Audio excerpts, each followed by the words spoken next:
Welcome to the end zone, guys. Let's move the chains. I've got a special one for you, Notre Dame and college football fans out there alike. After Notre Dame loses Ian Book to the NFL draft, they have landed a quarterback through the transfer portal in Jack Coan from Wisconsin. He's a former four-star quarterback, pocket passer.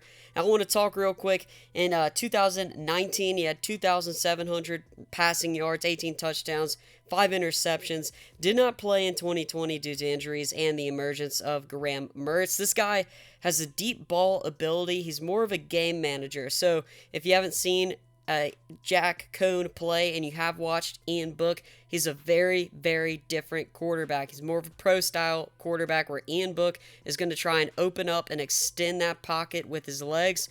Coan is going to pass it a lot more than Ian Book will, uses legs less. This I think fit Notre Dame's offense in the direction they want to go. They're a team that likes to run the ball, likes to use the tight ends. This is something that the Wisconsin offense is definitely familiar with and that Jack Coan should know very well. When you have Michael Mayer, an incredibly talented tight end like that on this Notre Dame offense, you got to believe that Jack Coan is going to be able to use that as a weapon. Some of these receivers that we're going to see in Notre Dame starting to emerge, I see Jack Coan as kind of this transition quarterback. I know that there's another quarterback coming in pretty soon, Tyler Buckner, 4-star, borderline 5-star, who may need a year to sit, and Jack Coan could be the guy for Notre Dame just to have a little nice, smooth transition to get this offense going, get Tyler Buckner situated and really aligned with the system so that he can take over after Jack Coan.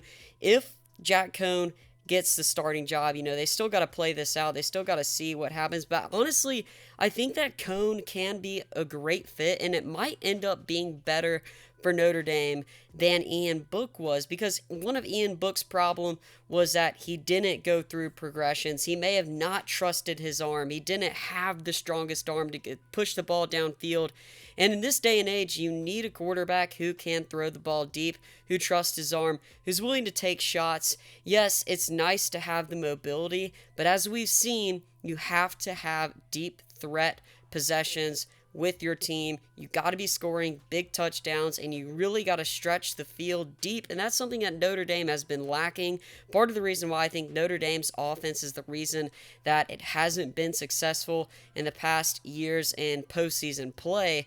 Offensively, they have been held back. The defense is fine, but really they need to have somebody who can stretch the field. Maybe Jack Coan, a pocket passer who's different from traditional Brian Kelly quarterbacks that we've seen other than Tommy Rees and Dane Christ. You think back to like Everett Golson, Deshaun Kaiser, Brandon Wimbush, Malik Zaire, Ian Book. Jack Coan is very different from these guys. He's a pocket passer. He can really be this game manager that Notre Dame can use. Notre Dame fans out there, I'd love to know your opinions down below. How do you feel about Jack Coan from Wisconsin? Thanks for watching the End Zone. Make sure to like, subscribe, and comment so we can move the chains.